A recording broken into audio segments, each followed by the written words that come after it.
ఇప్పుడే జీ5 app download చేయండి. చూడండి మీ ఫేవరెట్ టీవీ షోస్ ఎప్పుడైనా ఎక్కడైనా. ఏమైందండి? దొంగతనం జరిగింది. చేతిలో బంగారపు విగ్రహంతో సహా పట్టుబడింది కాబట్టి మేం చెప్పగలుగుతా ఉండం.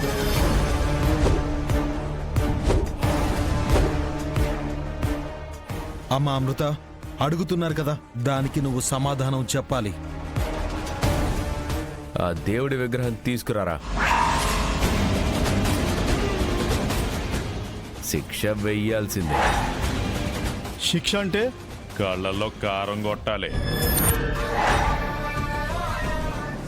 మోకాళ్ళ మీద కూర్చోబెట్టాలి.